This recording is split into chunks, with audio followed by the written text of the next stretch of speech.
Бауыржан Момышұлы атындағы номер 45-ші қазақ классикалық гимназияның 2-ші В сынып оқушысы Аманғали Асқар. Ыбырай Алтынсарин. Азған елдің хандары. Азған елдің хандары, тақ үстінде отырғандары, жарлыдан алып байларға сыйлар берсе керекті.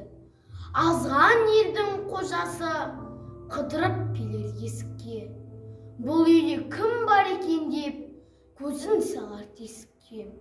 Балаларын бастырып, қатындарын састырып, төрге қарай ұмтылып, тамақ үшін қылғынып, дуа қылса керекті. Азған елдің молдасы, үлкен болар сәлдесі. Аса бауыр қылмаңыз, оның рас емес олдасы. Көрмей білмей біреуге куәлік берсе керекті.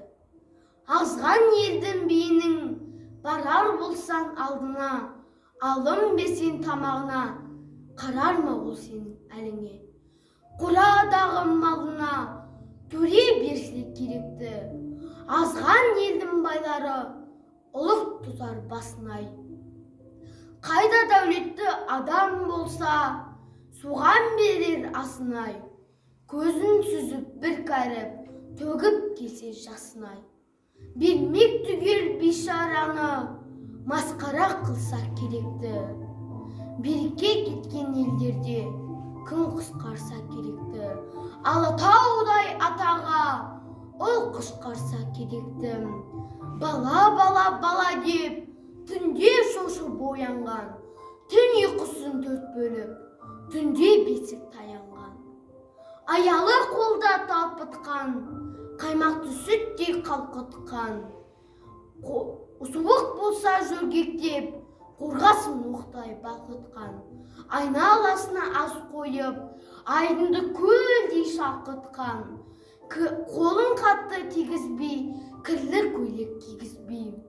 Иссіз жұпар аңқытқан, сондай сорлы анаға қыз қышқырса керекті.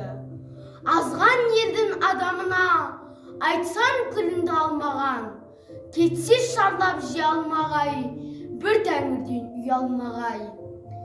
Бүгін тоба қылайын, қашан тоба қылғанша, үзіп жұлқып алайын деп өлшеп берген өмірін зия қылса керек.